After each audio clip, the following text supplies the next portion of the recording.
오늘 하이델베르 요리 문답 바로 보도록 하겠습니다. 오늘은 29주일 30주일입니다. 317페이지 그리고 318페이지까지 내용을 함께 우리 문답하도록 하겠습니다. 29주일부터 봅니다. 78문 떡과 포도주가 그리스도의 실제 몸과 피로 변합니까?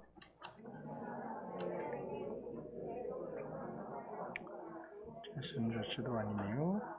하나님께서 주신 표와 확증인 것처럼 주의 만찬의 떡도 그리스도의 실제 몸으로 변하는 것이 아닙니다.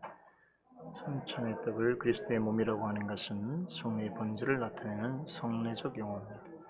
79문 그렇다면 왜 그리스도는 떡을 그의 몸이라고 하시고 잔을 그의 피 혹은 그의 피로 세우는 언약이라고 말씀하십니까? 또한 바울 사도도 왜 그리스도의 몸과 피에 참여하는 것에 대하여 말합니까?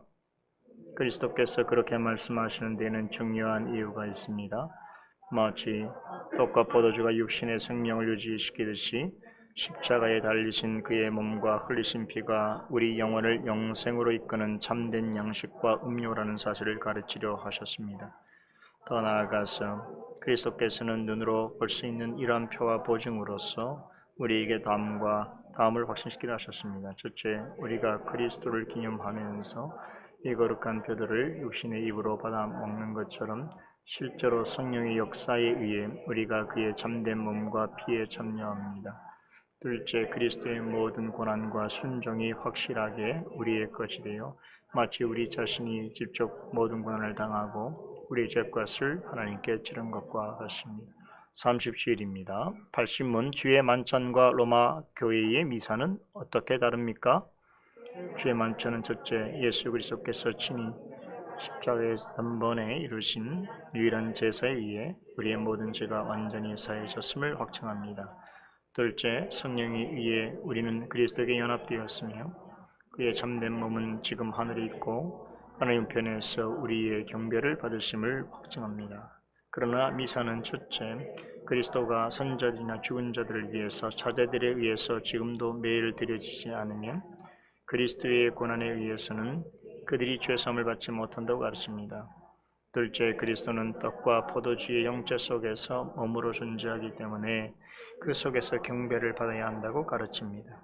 그러므로 미사라는 것은 근본적으로 예수 그리스도의 단번의 제사와 고난을 부인하는 것이며 저주받을 우상 숭배입니다. 81문 누가 주의 상에 참여할 수 있습니까?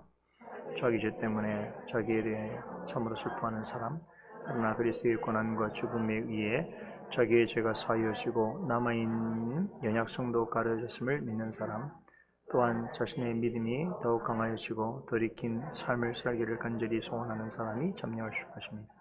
그러나 외식하거나 회개하지 않는 사람이 참여하는 것은 자기가 받을 심판을 먹고 마시는 것입니다. 82문 자신의 고백과 생활에서 믿지 않음과 경건치 않음을 드러내는 자에게도 이 성찬이 허용됩니까? 그렇게 되면 하나님의 언약이 더럽혀져서 하나님의 진노가 모든 회중에게 내릴 것입니다. 그러므로 그리스도를 떠나는 따라서 그리스도의 교회는 천국 열쇠를 사용하여 그런 자들에게 생활을 성찬에서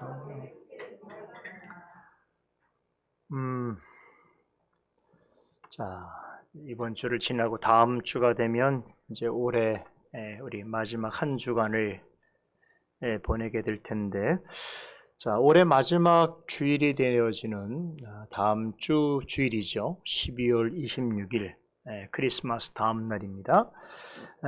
성찬식과 더불어서 한 해의 주일을 마감하게 될 것입니다. 모든 주일이 복되고 의미 있습니다만 다음 주일은 더더욱 그러지 않을까라고 하는 그런 기대를 갖습니다. 때마침 성찬식을 앞두고 우리가 하이델베르 문답을 통해서 성찬에 대해서 집중해서 공부할 수 있는 기회를 갖게 된다는 것은 참으로 감사한 일이기도 합니다. 자, 오늘 우리 많은 내용을 읽었는데요. 오늘 다음 주에 성찬이 있기 때문에 오늘 성찬에 관한 교훈을 이제 마무리하려고 합니다. 오늘 해설은 크게 두 주제로 나누어서 설명을 드리려고 하는데, 첫째는 29일 주일 내용과 관련해서 교회 사적으로 78문하고 79문이 되겠는데요. 29일이죠. 29주일이죠. 교회 사적으로 널리 알려져 있는 성찬에 관한 4가지 견해를 설명드리고, 그리고 이 중에서 우리 개혁교회가 취해야 될 입장이 무엇인지에 대해서 말씀드리겠습니다. 그리고 둘째는 30주일과 내용과 관련해서 그럼 어떤 마음으로 성찬식을 준비하고 성찬에 참여해야 할 것인가에 대해서 간단히 설명드리면서 하이델베르 여러분들을 통한 성찬의 공부를 이제 마무리하려고 합니다. 자, 성찬에 대해서 바르게 아는 것은 대단히 중요합니다. 성찬을 잘 알고 참여하는 사람에게는 합당한 은혜와 유익을 주십니다. 그러나 반대로 성찬을 잘 알지 못하고 그리고 함부로 참여하게 되는 사람에게 있어서는 그것은 주의 몸된 교회에 죄를 범하게 되는 것이고 또 자기 자신에게도 죄를 먹고 마시는 일이 되어진다라고 그렇게 성경은 가르칩니다. 자, 그만큼 성찬이 중요한데요. 종교개혁 당시에 이 성찬, 성만찬에 관한 엄청나게 많은 논쟁이 있었습니다. 종교개혁 운동으로 탄생한 개신교와 또 개신교에 속해 있는 성도들을 이단으로 규정한 로마 가톨릭 그 사이에서도 커다란 논쟁이 있었지만 개신교파 내부에서, 다시 말하면 종교개혁의 큰 정신에 동의한 이 개신교파 내부 안에서도 성찬에 대해서 아주 심각한 논쟁이 있었습니다. 그 대표적인 것이 1527년이죠. 1527년 독일의 마르부르크라는 곳에서 이루어졌던 회담인데요. 당시 종교개혁 운동을 주도했던 독일 개혁자들과 스위스 개혁자들이 한데 모여서 종교개혁에 관한 어떤 운동에 있어서의 신학적인 입장을 서로 나누고 또 조정하고 또 있었던 서로 간의 견해 차이를 해결하려고 모였습니다. 그래서 15개 항목에 대해서 차근차근 논의를 했었는데요. 그 중에서 14개까지는 일치를 도출하게 됐는데 마지막 15번째 항목에서는 일치를 보지 못했어요. 이 15번째 항목이 바로 성찬에 관한 것인데 바로 이 질문입니다. 성찬에서 그리스도께서 실제로 어떻게 임하시는가라고 하는 이 물음인 것이죠. 나아가서 우리 믿는 사람이 성찬식에 참여하여서 떡과 포도주를 먹고 마실 때에 그리스도와 어떻게 실제로 연합되어지는가라고 하는 질문에 관한 것이었습니다. 그런데 이 회담에서 독일 개혁자들의 대표로 온 루터와 또 스위스 개혁파 교회를 대표하는 찌빙글리 사이에서 아주 엄청난 그런 논쟁이 있었습니다. 결국 두 분은 같은 결론을 도출하는데 실패하고 말았지요. 성찬론에 있어서만큼은 루터파와 스위스 개혁파 사이에, 독일 개혁파와 스위스 개혁파 사이에 크게 뚜렷한 차이점을 확인하게 되어지는 그런 회담이 되었습니다. 결국 그래서 회담이 결렬되고 말았어요.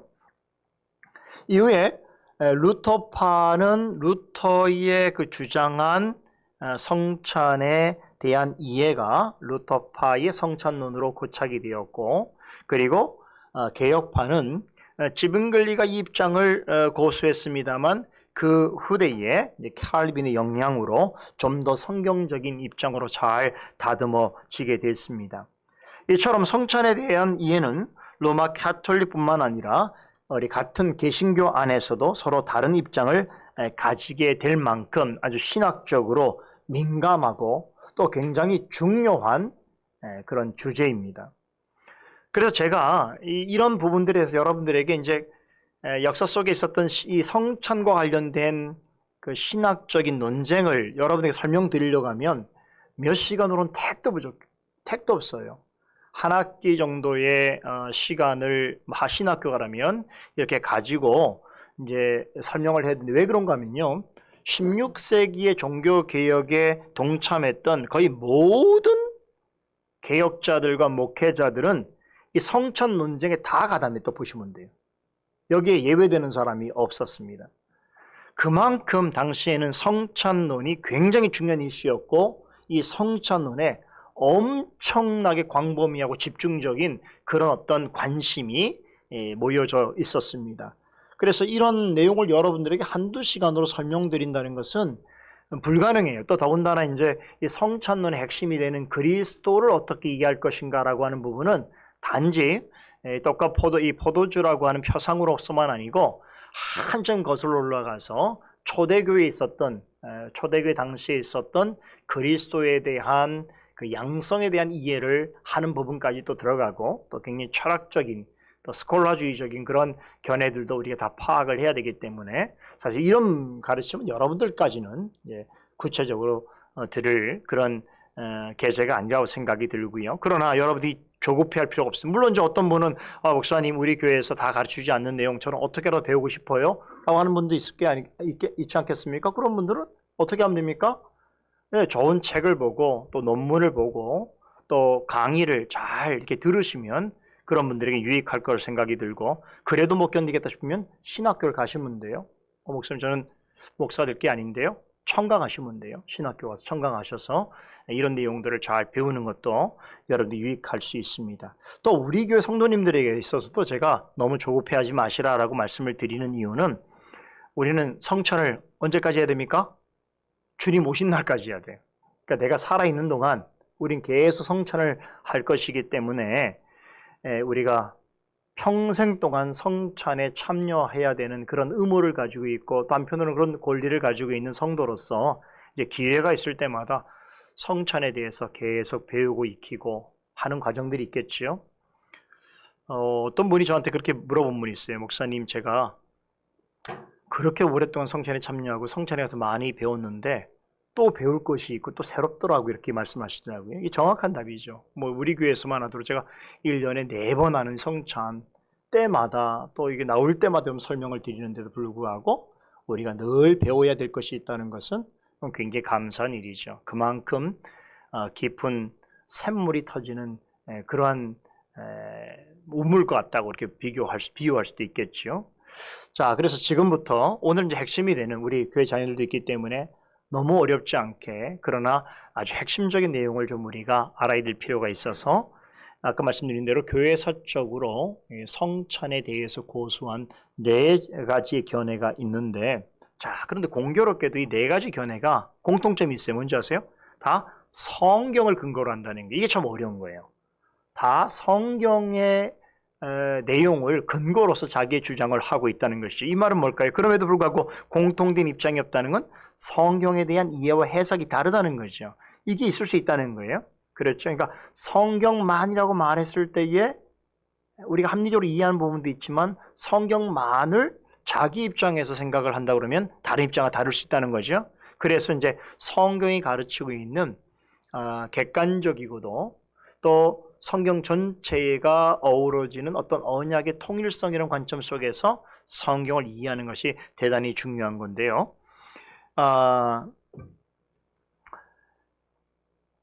자, 이렇게 4견해 모두가 성경 말씀을 근거로 하고 있는데, 그 말씀이 사도 바울이 예수님께서 하신 말씀을 직접 전하고 있는 내용입니다. 고린전서 11장 24절에 보면 이것은 너희를 위하는 내 몸이니 이것을 행하여 나를 기념하라라고 하는 말씀이지요.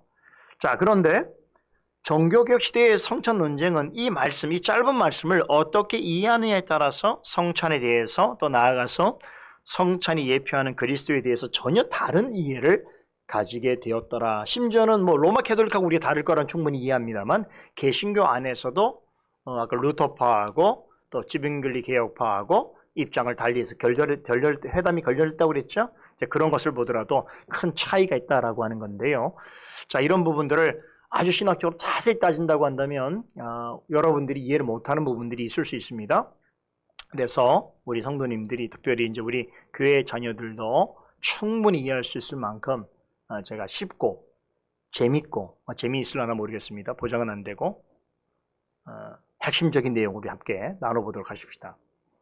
물론 이미 잘 알고 계신 분도 있어요. 근데 잘 알고 계셔도 다 알고 있는 게 아니에요. 허점이 늘 있어요. 그러니까 오늘 내용에 부족한 부분을 또 채우시고 잊어버린 것들은 다시 쓰는 마음으로 우리 함께 공부해 보겠는데요. 먼저 로마 캐톨릭의 화채설이라는 것이죠. 자, 로마 교회도 역시 이 말씀을 근거하고 있어요. 이것은 너희를 위한 내 몸이니. 근데 이 표현을 문자 그대로 그들은 이해하고 있다는 거예요. 그래서 신부가 떡과 포도주를 거기 높이 들죠. 그리고 그걸 축성한다 그러는데, 다시 말하면 예수님께서 축사하신 것처럼 대신 신부가, 그래서 로마 캐톨릭 교회는 신부가 예수님이라고 말할 수 없지만 제사장 같은 느낌으로 그들은 받아들여요. 그래서 떡과 포도주를 이렇게 높이 들고 그걸 축성한 다음에, 그리고 자신이 그리스도를 대신해서 이렇게 외치죠. 이것은 내 몸이다, 이것은 내 피다라고 이렇게 선언하는 바로 그 순간 그 신부의 손에 들려있는 떡과 포도주는 그리스도의 실제 몸과 피로 변한다는 것입니다. 물론 화학적 변화는 아니에요. 화학적 변화는 게 뭐겠어요? 눈에 보일 때 이 떡이 갑자기 싹 변해갖고 살로 변하고, 이제 좀 이상하죠, 그죠? 살을 먹는다는 거죠. 그리고 포도주가 갑자기 화학적으로 변해서 머리가 피맛이 막 나. 이러면 큰일 나는 거죠. 이제 물론 이런 화학적 변화를 말하는 건 아니에요. 물리적인 변화를 말하는 건 아니지만 적어도 캐톨릭교에서는 뭘 믿냐면 떡과 포도주가 형태적인 변화는 아니지만 그 본질과 본체에 있어서는 아주 신비한 방식으로 바뀌어지게 되는데, 그래서 이렇게 신부가 축성하는 순간 떡과 포도주는 더는 우리가 알고 먹는 그런 떡과 포도주가 아니라 예수님의 실제 살과 피가 된다고 말합니다.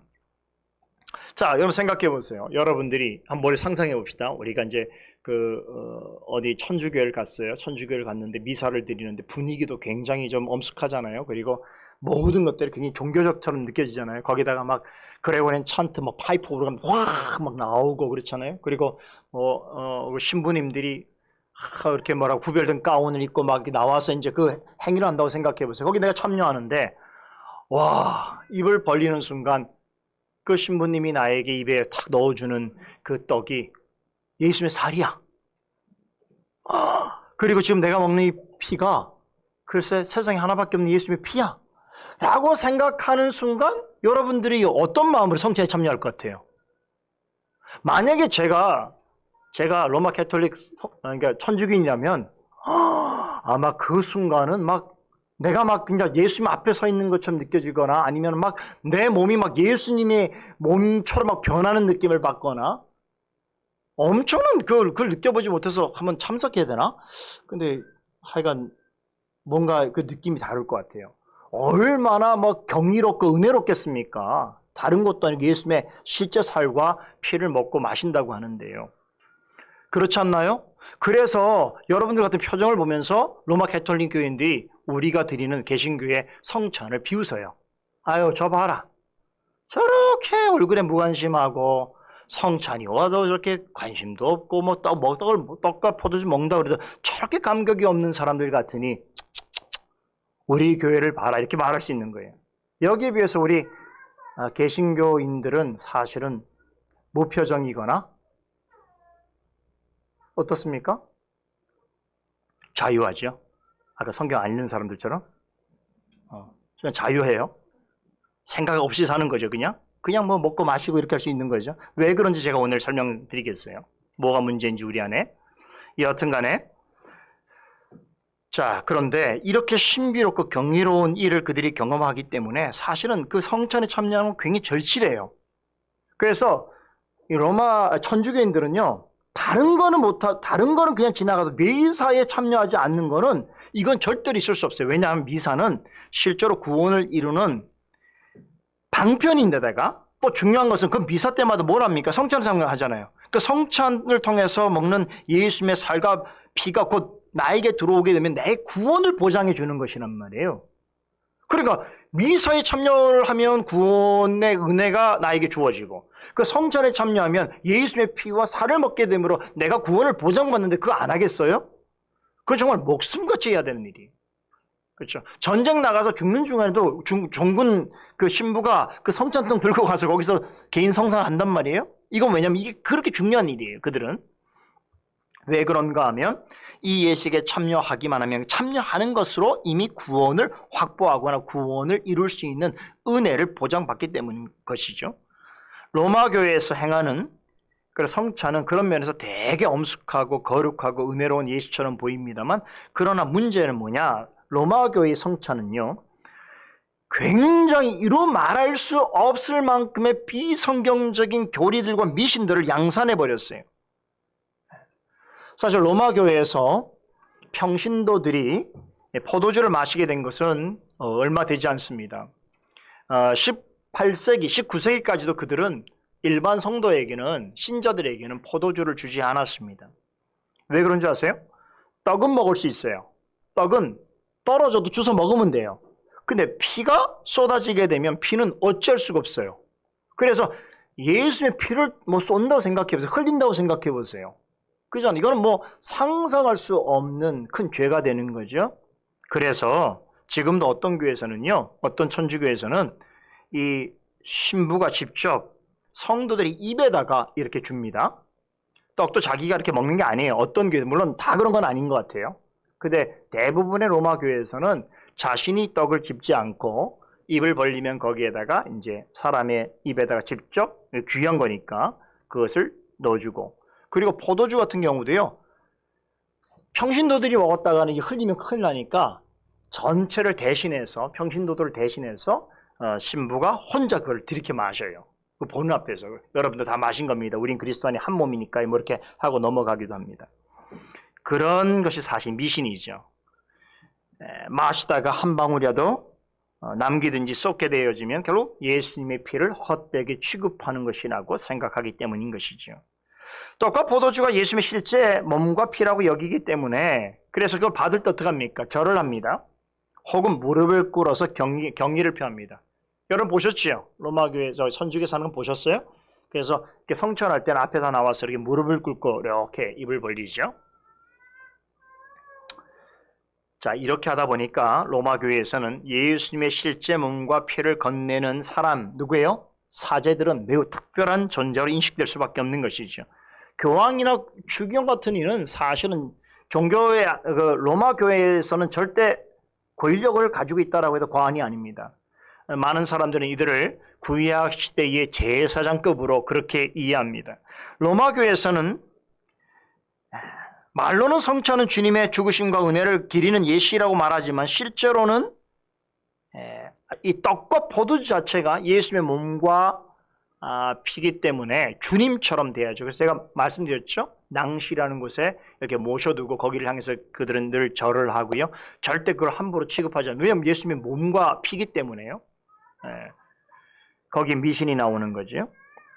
그리고 그것을 나눠주는 사제들은 당연히 특별한 존재로 여겨질 수밖에 없는 것입니다.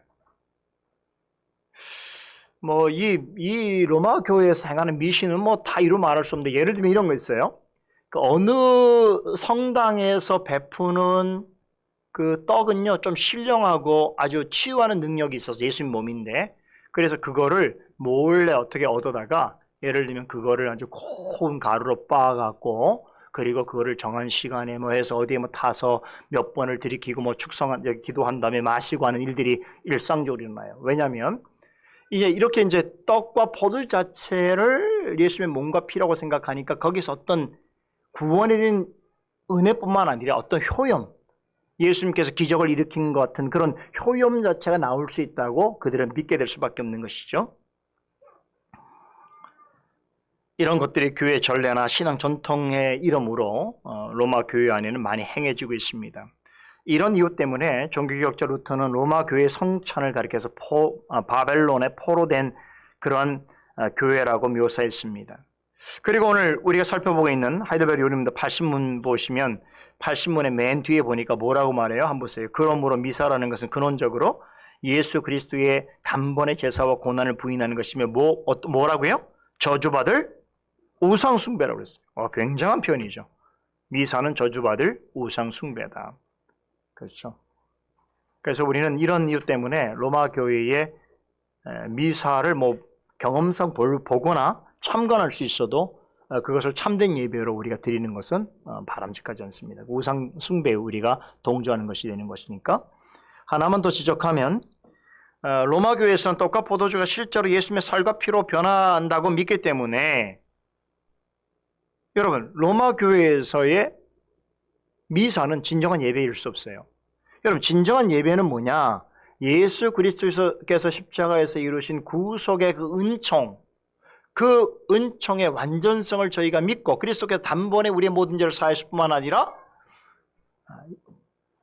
그리스도의 십자가에 이루신 그 구속의 완성의 결과로 우리가 하나님 앞에 나오게 되었음을 우리 믿고 고백하면서 그리스도로 말미암아 성령 안에서 하나님께 예배드리게 되는데 로마 교회에서는 실제로 떡과 포도주가 예수님의 살과 피로 변한다고 생각하기 때문에 매 미사마다 뭘 하게 되는 거예요? 이게 제사가 되는 거예요. 제사. 그러니까 예수님은 늘 제물이 되는 것이고 사제들은 늘 제사장이 되는 것이고 우리가 성찬상 있죠? 우리 교회 앞에 이렇게 만들어 놓잖아요. 이 앞에 만들어 놓은 게 그걸 성찬상이라는데 성찬상은 그들이 제단이 되는 거죠. 다르게 말하면 로마 교회의 성찬은 예배가 아니라 제사가 되기 때문에 이 말은 그리스도께서 십자가에서 단번에 이루신 희생 제사를 의심하고 부인하는 결과를 초래할 수밖에 없죠. 이것이야말로 가장 두렵고 정죄받을 우상 숭배입니다. 그죠? 두 번째, 루터의 공제설입니다. 루터는 방금 말씀드린 대로 로마 교회의 성례를 바벨론에 포로된 교회다라고 표현했습니다. 그만큼 그 문제를 심각하게 인식하고 있었는데요. 자, 그럼에도 루터는 깊은 고민이 있었던 거예요. 예수님께서 이것이 내 몸이다라고 말했을 때 이다라고 하는 이 표현은 실제로 예수님이 그렇다고 말씀하신 것 아니냐? 다시 말해서 이것이 예수님의 몸이라고 하면 예수님의 몸으로 우리가 받아들여야 되는 건 아니냐? 이렇게 생각하게 된 거죠. 이 면에 있어서 루터도 이 표현을 문자적으로 이해하게 될 수밖에 없었습니다. 물론 로마 교회처럼 떡과 포도주가 본질에 있어서 예수님의 실제 몸과 피로 변한다고 하는 주장은 결코 받아들일 수가 없었지만 예수님이 이것이 내 몸이다라고 말씀하신 이상 성찬을 행할 때 실제로 예수님의 몸이 우리와 함께 할 수밖에 없다고 생각했어요. 그렇죠? 예수님이 이것이 내 몸이다. 나 이것을 먹으라 했으니까 우리가 이 사실만큼 부정할 수 없다. 그래서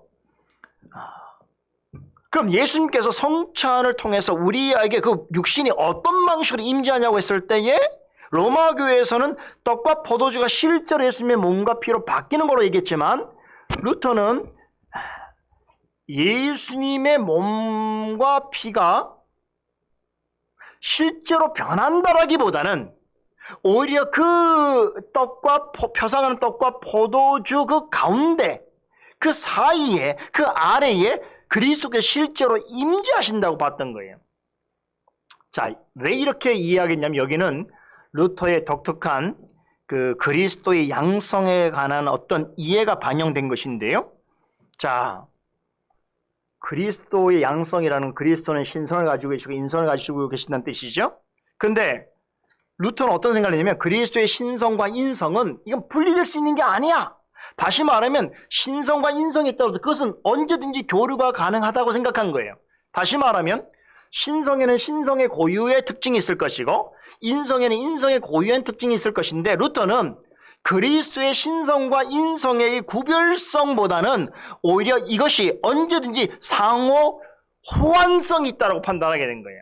그러니까 그리스도의 인성은요, 항상 그리스도의 신성의 영향을 받아서, 다시 말하면 신성이 갖고 있는 특성이 그리스도의 인성에 반영될 수 있기 때문에, 그러면 신성은 무슨 의미예요? 어느 곳에 계실 수 있잖아요. 몸이 아니니까. 근데 그리스도의 인성도 신성의 영향을 받기 때문에 우리가 성찬을 행하는 그 자리에 그런 교회에 언제든지 몸으로, 쉽게 말하면 A교회, B교회, C교회가 오늘 성찬주일에 같이 성찬하잖아요?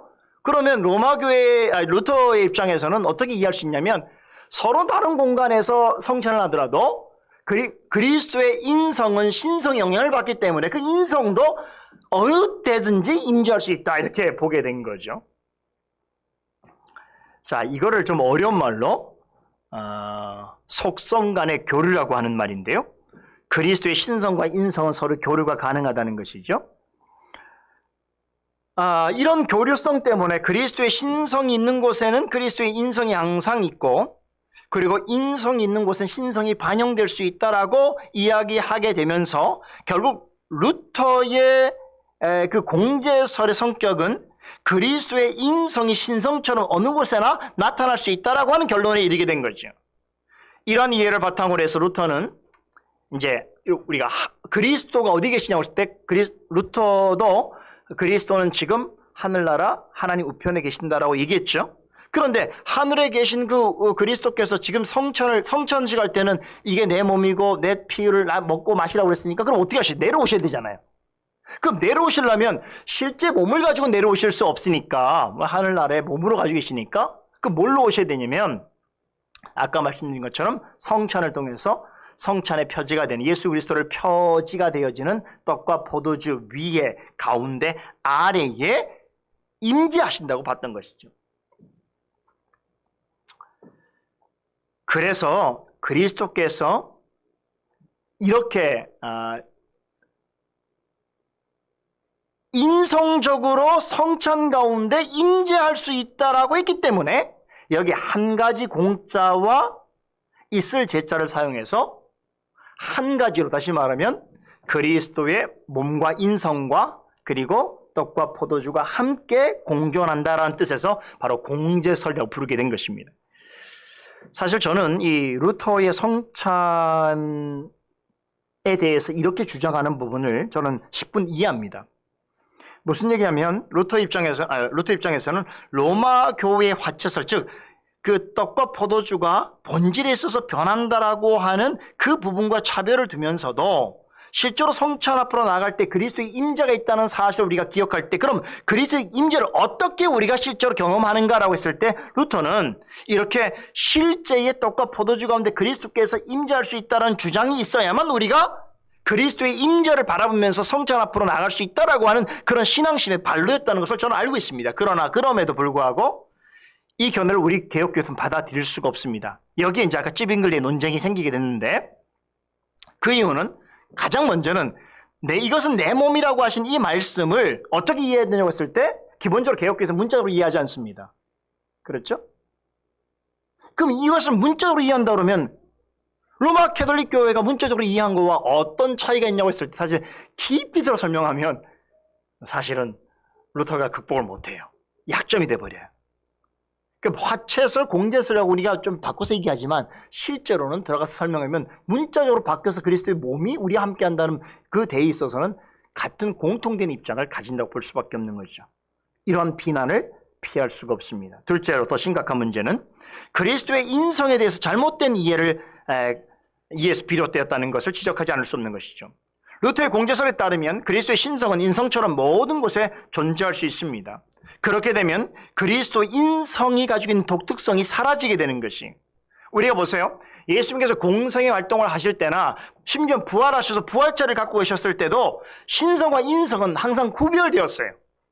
무슨 얘기냐면 신성은 신성대로의 방식대로, 인성은 인성대로의 방식으로 나타났지, 예수님께서 몸으로 활동하실 때 예를 들면 그 몸이 신성처럼 그렇게 변하지 않았잖아요.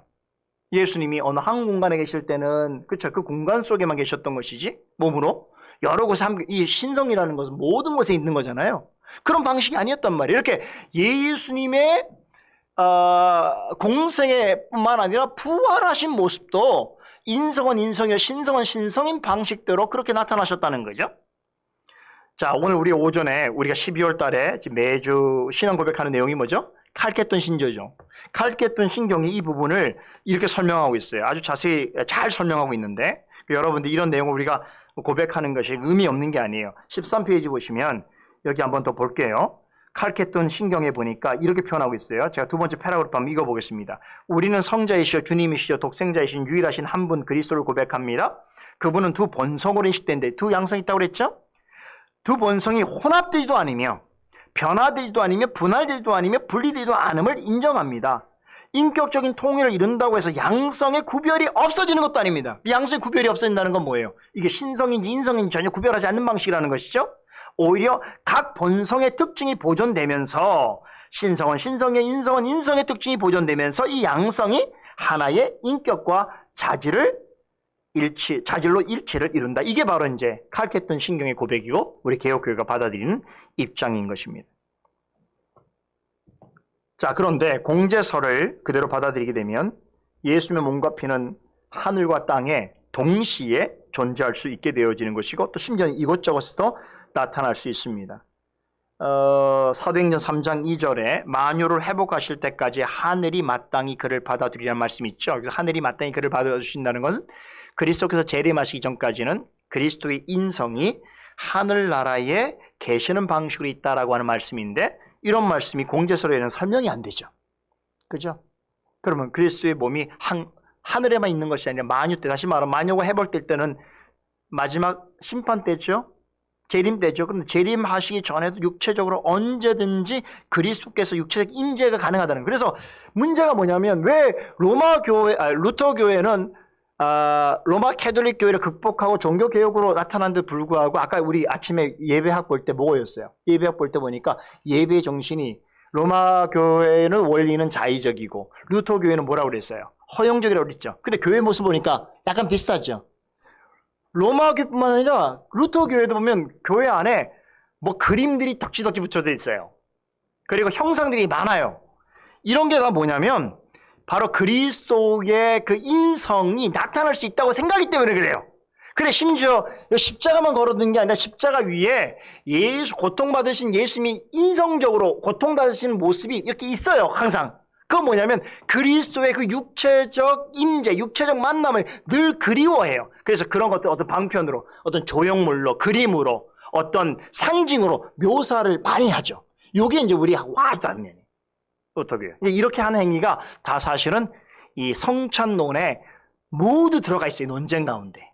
그죠? 그래서 아까 제가 성찬론이 그만큼 많은 이 성찬론이 단지 떡과 포도주에 관한 논쟁이 아니고 그리스도의 신성과 인성을 어떻게 이해할 것이냐라고 하는 굉장히 중요한 논쟁이거든요. 자, 그런 면에 있어서 만약에 우리가 육체적으로 그리스도와 계속 교제를 나눌 수 있게 된다고 한다면 우리는 기쁠 수 있을지 모르겠지만 하나님의 뜻은 아니라는 거죠.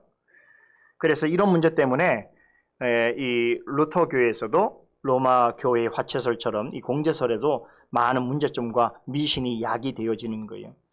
그래서 그런 면에서 우리는 루터의 공제설을 이해하지만 우리 교회가 받아들이기는 매우 어려운 것이죠. 그죠? 또 이걸 다르게 말하면 루터의 종교개혁은 굉장히 뜨겁고 또 바르게 시행되었으나 그러나 그 엄밀성에 있어서 극복하지 못한 면들이 있다. 이렇게 우리는 봐야 되는 거죠. 자, 세 번째, 지빙글리의 기념설입니다. 상징설이라고도 말하는데요. 지빙글리는 이것은 내 몸이니 이것을 행하여 나를 기념하라고 하는 말씀, 이 말씀을 앞서 말씀드린 로마 교회와 루터 교회는 문자적으로 이해했다고 그랬죠. 근데 지빙글리는 이거를 또 어떻게 받아들이면 완전히 반대로 완전히 상징적인 의미로만 받아들였어요. 그러니까 로마 교회, 루터 교회가 이것은 내 몸이라고 할 때에 이 말씀이 그리스도의 몸과 피라고 하는 그 사실을 그냥 문자적으로 이해하려고 강조했다면 지빙글리는 오히려 그 뒤에 언급된 이것을 행하여 나를 기념하라고 하는 말씀에 초점을 맞췄어요. 그러니까 이것을 행하여 나를 기념하라고 그야말로 기념식인 거예요. 기념식. 루터 지빙글리 입장에서는. 자, 지빙글리의 기본적 입장은 우리가 동의해야 되는 게 되게 많아요. 지빙글리는 성찬에서 떡과 포도주가 그리스도를 표상하는 것이지만 그리스도의 실제 몸일 수 없다, 피일 수 없다라고 그는 강조했어요. 다시 말하면 떡과 포도주는 그리스도에 대한 상징이라고 말했어요. 맞습니까? 틀립니까? 맞죠? 표상이니까 상징이죠. 또 나아가서 성찬은 그리스도의 죽으심을 우리가 믿음으로 기념하는 일이다. 맞습니까? 틀립니까? 이것도 맞아요. 그런데 지빙글리가 생각한 기념설에 있어서는 우리가 주의해야 될 부분이 있습니다. 이것이 무엇이냐면 지빙글리가 가장 크게 놓친 것은 이것은 내 몸이니 이것을 행하여 나를 기념하라고 하는 이 주님의 말씀을 단지 기념사항으로만 여기게 되었다는 거예요. 그러니까 뭐냐면 여러분 이제 이런 거예요. 쉽게 말하면 추도 예비 아시죠? 그러니까 죽은 사람을 생각하면서 그 죽은 사람이 죽은 날 그날을 기념하기 위해서 모여서 이제 우리가 뭐 모이지 않습니까? 부모님 뭐 추도식도 있고 우리 뭐 추도 예배라는 말은 쓰지 않습니다만 여튼간에 이렇게 모이잖아요. 근데 모였을 때 뭐 합니까? 아, 생전에 그분이 무슨 일을 했고 뭐 이런데 우리가 뭐 가족끼리 나누고 추억도 나누고 뭐 좋은 일도 나누고 또 아쉬운 일도 나누고 되지 않습니까? 그런데 여러분 결정적으로 뭐가 없어요. 그 죽은 사람이 없잖아요. 그러니까 죽은 사람에 대해서 나누기만 할 뿐이잖아요. 그러니까 찌빙글리의 기념설의 한계가 바로 거기 있는 거예요. 그러니까 기념하는 건 좋아요. 그리스도께서 우리를 위해서 2000년 전에 십자가에 못 박히셨고 우리의 죄를 사하여 주셨고 우리를 위해서 피를 흘려주셨고 그것이 우리의 죄를 덮어주셨고 뭐 이런 것들은 다 말할 수 있어요. 그런데 실제로 찌빙글리 기념설의 입장만 서게 되면 이거 뭐 하는 거예요? 그냥 기념하는 거예요. 그럼 이 자리에 지금 그리스도가 실제로 우리와 어떤 영적인 연합을 하고 교제를 하는가 있어서는 뭐예요? 관심상이 아니게 돼버리는 것이죠. 조금 더 비유가 되는지 모르겠습니다만 예를 들면 우리가 이제 뭐 8.15 같은 광복절 이런 거 기념하잖아요. 그 비슷한 거죠. 그러니까 그 날이 가지고 있던 의미에 대하여 우리는 생각은 하지만 사실 여러분 막 그 8.15 광복절날 막 여러분들이 뭐 그때 진짜 뭐 태극기 들고 광복 해방을 경험한 분들은 다르겠지만 오늘 우리 같은 사람들이 막 그 광복절에 참여해갖고 막 눈물을 흘리고 막 감격스럽고 막 그렇게 하진 않잖아요. 그러니까 찌빙글리 기념설이 갖고 있는 한계가 바로 그런 데 있단 말이에요. 기념으로만 여기기 때문에 실제로 우리가 그 속에서 우리가 그리스도와 어떻게 만나고 연합하고 교제하는지에 대해서는 충분한 설명이 어렵다는 것이죠. 그래서 찌빙글리가 말하고 있는 성찬은 어떤 면에서는 그리스도의 죽으심에 관한 기념 행사다. 이렇게 어떤 사람들은 비판하기도 하는 것입니다. 성령을 통해서 우리와 연합하시고 은혜와 복을 실제로 베푸시는 그런 주님과의 어떤 영적인 실제적 만남을 생각하기 어려운 것이지요. 더군다나 성찬을 통해서 우리가 더 깊은 주님과의 교제로 나아가게 되는 일에 있어서도 이 기념식인데 기념식 그 자체인데 이런 것들을 생생하게 맛보고 경험하기 어려운 것이죠. 자, 그런데 이렇게 되니까 어떤 이제 문제로 파생되냐면 아니 예수님에 대해서 역사적인 그 사건을 기념하는 정도로서의 그 성찬을 행한다면 굳이 성찬을 자주 행할 필요가 있겠느냐는 생각을 하게 되는 거죠. 그 부모님의 기일이 몇 번 있는 거죠? 추도가 몇 번이야? 1년에 한 번 있으면 되는 거지. 매달마다 한번 생각해 보세요. 뭐 분기별로 하나요? 그렇죠. 그러니까 찌빙글리의 기념설에 따르게 되면 결국 이렇게 생각할 수 있는 거예요. 그래서 제가 보니까 우리 한국 교회가 사실 의도적으로 이 기념설을 따르는 것은 아니지만 그런데 제가 볼 때는 성찬을 마치 예수님의 죽으심을 기념하는 행사 정도로 여기는 듯한 그런 어떤 분위기는 어쩌면 찌빙글리의 기념설을 어떻게 보면 좀 잘못 이해한 것이 아닌가라고 하는 생각을 조심스럽게 하게 되는 것이죠. 그러다 보니까 여러분 기념이라는 게 좋은 것이지만 어떻습니까? 사실은 실제로 별로 큰 기대감이 없고 그렇죠. 그냥 기념으로만 생각하니까 또 거기에 참여하더라도 어떤 영혼의 기쁨과 소망을 느끼지 못하고 또 어떤 실제 그리스도께서 이루신 구속의 은혜를 맛보지 못하고 하는 그런 일들이 있게 될 수밖에 없어요. 그래서 그런 면에서 성찬을 단순한 상징과 기념으로 여기는 것은 그 성찬을 통하여 우리에게 주어지는 영적 유익과 은혜의 활력을 맛보기 어렵다는 점에서 저는 이 기념설의 한계가 명확하게 있다고 생각해요. 자, 이해되셨죠? 마지막 네 번째가 칼빈의 영적 임재설입니다. 자, 지금까지 제가 교회의 역사에 있어서 성찬을 대표하는 세 가지 견해를 말씀드렸는데 모두 나름대로의 성경 해석의 근거가 있습니다. 그러나 아직 거기는 중대한 오류가 있거나 또 성경의 가르침을 온전히 드러내기에는 부족함이 있지요. 그래서 이제 마지막 네 번째로 소개해드리고 있는 이 내용은 우리 개혁교회가 받아들이고 있는 입장이죠. 칼빈의 영적 임재설이라는 것입니다. 자, 루터와 칼빈이 1세대라고 한다면 루터와 찌빙글리가 1세대라고 한다면 칼빈은 종교개혁 2세대를 대표하는 개혁자인데 칼빈은 기본적으로 루터와 찌빙글리를 매우 존경했습니다. 아주 뛰어난 교회 스승으로 그렇게 인정하고 그의 영향도 받았습니다. 그런데 이 성찬에 대한 주장에서만큼은 선배들, 이 위대한 교회 스승들의 가르침이 성경에 충실하지 못하다라고 그런 판단하게 됐습니다.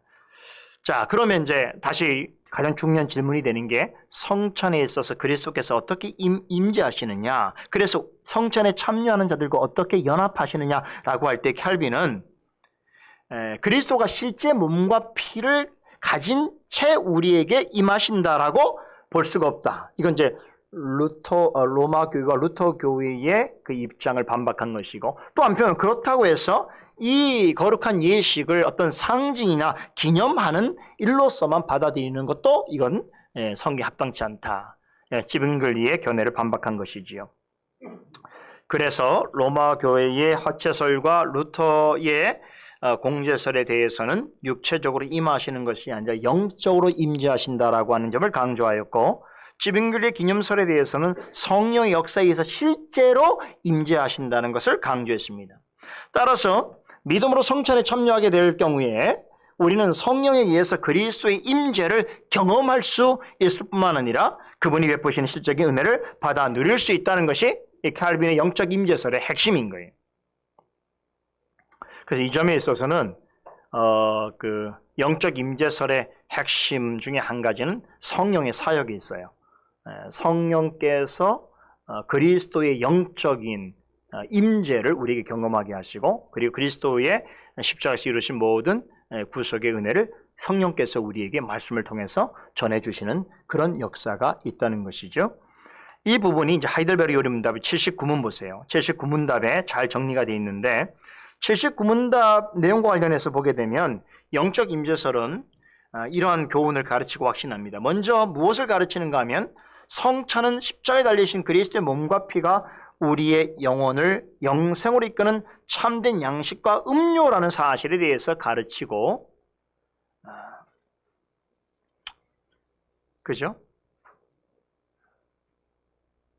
이 말은 그리스도는 우리의 영혼을 살리시고 또 영혼이 살게 하시는 생명의 근원이시고, 우리는 그러한 그리스도로부터 나오는 참된 음식을 양식으로 믿음으로 받아 먹어야 한다라고 하는 점을 강조하는 것이죠. 자, 그러기 위해서 성찬을 통해서 반드시 깨달을 할 사실이 있는데 79문답 보게 되면 밑에 두 가지 사실을 말하죠. 첫째는 우리가 성찬에서 먹고 마시는 것이 확실한 것처럼 성령의 역사를 통하여 그의 참된 몸과 피에 참여하는 것도 확실하다라고 하는 것이고, 둘째는 그리스도의 고난과 순종이 확실하게 우리의 소유가 되어서 우리가 직접 고난을 당하고 죄값을 치른 것과 같다라고 하는 사실을 어떻게 된다고요? 이것을 우리가 깨달아 알게 되어진다라고 하는 것이죠. 자, 이 부분은 제가 앞선 해설을 통해서 충분히 설명을 드렸기 때문에 더 말씀을 설명드리지 않겠고요. 자, 그러면 이제 마지막으로 오늘 두 번째 마지막 내용인데요. 자, 그러면 성찬에 그럼 어떤 사람이 참여해야 되는가? 우리 81문답 다시 보겠습니다. 81문답의 내용에 보니까 성찬에 어떤 사람이 참여해야 되는지를 설명하고 있는데, 자, 성찬에 누가 참여해야 됩니까? 결국 성찬은 참된 성도만이 참여할 수 있어요. 그러면 참된 성도가 성찬상 앞으로 나오기 전에 어떤 태도를 취해야 되느냐? 오늘 간단하게 세 가지만 말씀을 드리고 성찬 공부를 마치려고 합니다. 이번 한 주 동안 여러분들이 또 준비해야 될 내용이기도 하고요. 자, 어떤 태도를 취해야 하는가? 첫째는 먼저 죄에 대해서 명확한 인식이 있어야 합니다. 성찬식은 그리스도의 죽음에 대하여 우리가 기념하는 것은 분명하죠. 그랬을 때 그리스도의 죽으심을 생각해야 되는데, 그리스도의 왜 그래서 죽으셨는가? 바로 우리 죄 때문이죠. 결국 나는 그리스도 앞에서 용서받은 죄인이라는 사실을 인정해야 되는 거예요. 죄인인데 그리스도로 인하여 용서함을 받았죠. 그러므로 우리가 성찬상 앞으로 나간다는 것은 대단히 겸손함이 필요한 것이죠. 그리고 동시에 우리 자신이 가지고 있는 그 연약함과 부족함을 늘 살펴보고, 또 여전히 우리 가운데 남아있는 죄에 대해서 우리가 돌아보고, 그것이 발견되어지면 진실로 회개하면서 돌이켜야 되는 것이죠. 그래서 이제 성찬 전에 신방도 하는 것이고 여러분들에게 성찬 전에 자신을 돌아보라 이렇게 말씀하는 것도 그런 이유인 것이죠. 뭐 물론 우리가 일상적인 예배를 통해서도 우리 죄인됨을 깨닫게 되는 것이지만 성찬은 그것이 너무나 명백하거든요. 왜 그리스도가 십자가에서 몸이 찢기시고 피를 흘릴 수밖에 없었느냐라고 할 때 그것은 바로 우리의 죄인됨 때문에 그렇죠. 그래서 우리의 죄인됨에 대해서 우리는 인식하면서 그렇게 회개하는 마음으로 성찬을 준비해야 됩니다. 만약에 이렇게 하지 않으면 다시 말해서 주의 떡이나 잔을 합당치 않게 먹고 마시는 일이 되어진다고 한다면 그것은 아까 말씀드렸습니다만 교회의 죄가 될 뿐만 아니라 자기 자신의 죄를 먹고 마시는 행위가 될 것이지요.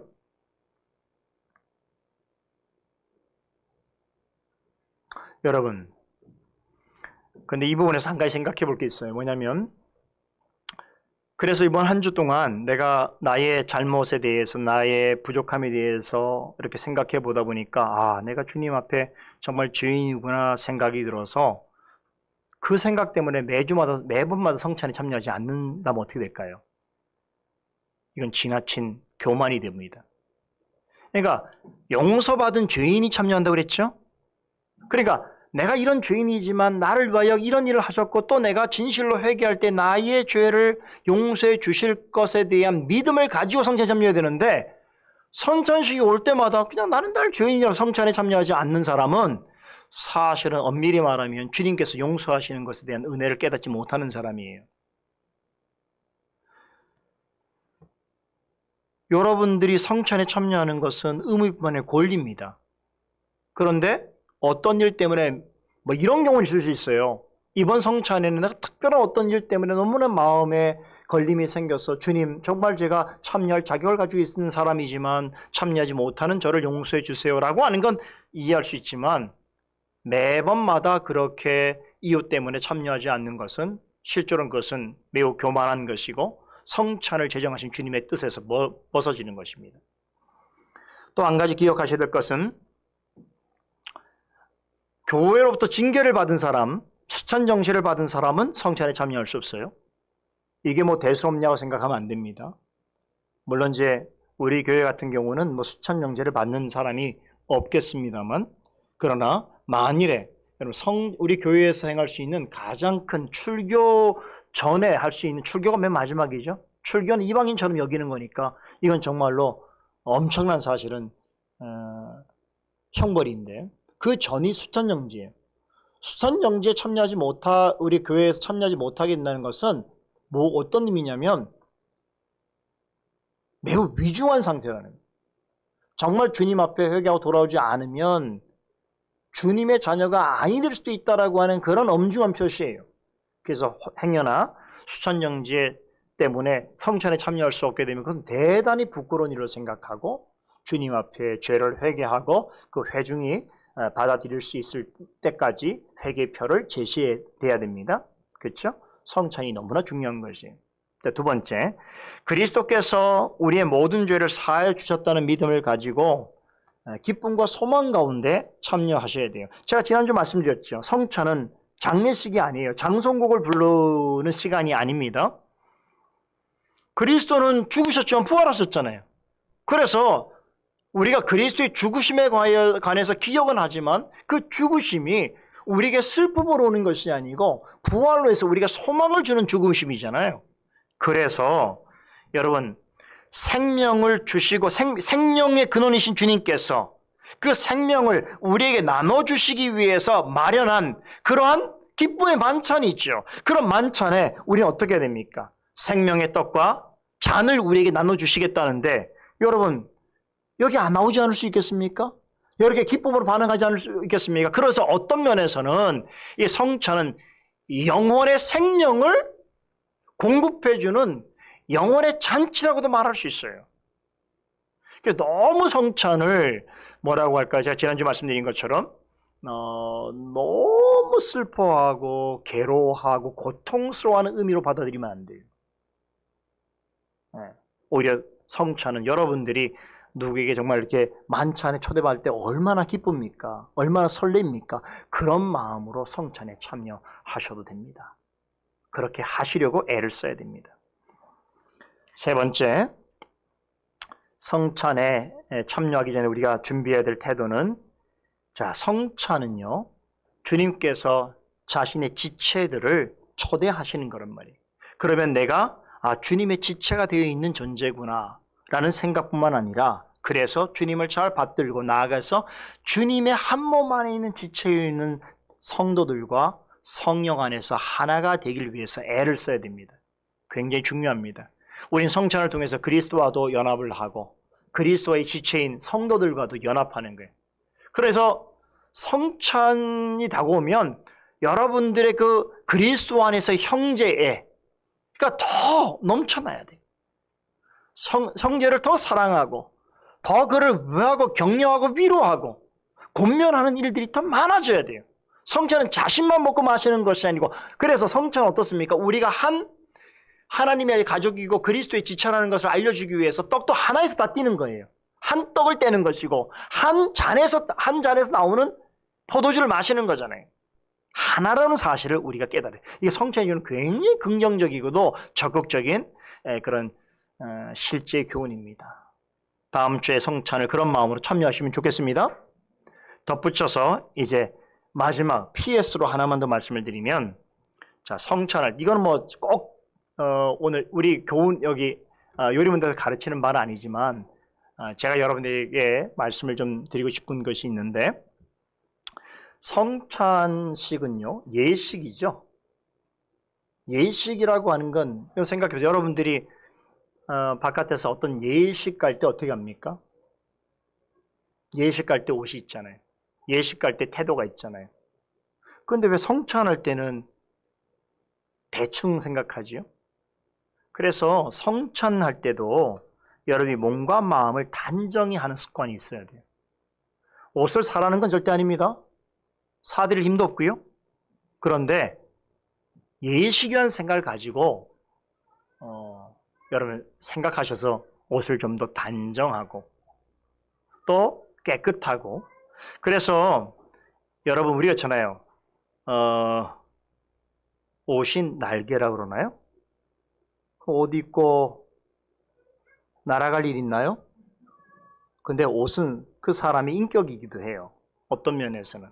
그래서 예식에 참여할 때는 여러분들이 조금 더 신경을 쓰셔서 그런 마음가짐으로 예식에 참여하는 것이 매우 바람직하고, 그리고 우리 자녀들에게 있어서도 이런 성찬이 올 때에, 예식을 맞이할 때에 우리가 성찬하고 세례인데, 이런 교회적 예식에 어떠한 마음 자세뿐만 아니라 태도로 참여할 것인지를 여러분이 직접 가르치고 본을 보이는 게 중요합니다. 예전에 제가 그 외국 개혁교회들 보니까요, 이제 우리는 이제 정교인 입회가 되는 것이고, 이제 그들은 이제 그 입교가 되는 것인데, 그쯤 되면 뭘 하냐면 성찬이나 교회 예식에 참여할 옷들을 마련해줘요, 부모님들이. 그래서 그 옷을 입고 항상 예배 시간에 이렇게 참여하는 거죠. 그러니까 꼭 그런 옷이 필요한 건 아니겠지만 그런 마음의 태도와 자세가 필요하다는 것은 우리가 공감할 수 있지 않습니까? 그래서 1년에 이렇게 몇 차례 있는 예식에서만큼은 여러분들이 예식이 갖고 있는 그런 어떤 성격을 잘 이해하셔서 조금 더 몸과 마음을 단정히 하는 그런 습관을 가지고 옷차림도 그러하면 좋겠다라고 하는 이 말씀을 목회적 차원에서 전달해 드리면서 성찬에 관한 교훈을 마치도록 하겠습니다. 기도하겠습니다. 거룩하신 주님 감사드립니다. 이제 다음 주에 있게 될 올해 마지막 성찬식을 앞두고 또 하이델베르 요리문답을 통해서 성찬에 관한 교훈들을 하나하나 또 짚어보고 또 살펴보고 알아갈 수 있도록 하시니 감사를 드립니다. 하나님께서 우리 교회를 위해서 허락하신 이 참으로 귀중한 은혜의 방편인 성례를 저희가 소중히 여기게 하여 주시고, 왜 주님께서 이것을 주님 오시는 날까지 행하라고 하셨는지 생각하게 될 때 그것은 교회와 우리들을 위한 주님의 참으로 신적인 배려인 것으로 깨닫게 되어집니다. 그리할 때에 주님께서 십자가 이루신 그 구속의 참으로 보배로운 은혜들을 우리에게 또 베풀어 주시고 우리로 하여금 주님과 연합되어 있고 또 주님의 몸된 성도들과 하나 되어서 이 땅을 사는 동안 생명 있는 그런 은혜와 영생을 공급받게 되어지는 줄 믿습니다. 다음 주에 있게 될 성찬 가운데 또 우리가 그동안 배우고 확신한 것들을 잘 또 드러내고 발휘하여서 정말 성찬을 통하여 얻을 수 있는 최상의 그런 은혜를 누리는 시간 되게 하여 주시옵소서. 한 주간 또 성도들의 모든 삶을 지켜주시고 여러 가지 어렵고 힘든 시간들 속에서 또 바이러스가 계속 확산되는 중에서도 영육 간에 강건하게 붙잡아 주시고 그 마음의 소망과 기쁨 잃지 않도록 도와주시옵소서. 하는 일들마다 또 간섭하여 주셔서 참으로 주님 앞에서 행하듯이 할 때에 그 일의 좋은 열매를 통해서 하나님께 영광 돌리는 저희들의 삶이 되게 하여 주시옵소서. 이제 돌아가는 발걸음 주께서 지켜주시고 남은 시간 육신적인 평안함도 또 안녕도 허락하여 주시옵소서. 감사드리며 예수 그리스도 이름으로 기도드리옵나이다. 아멘.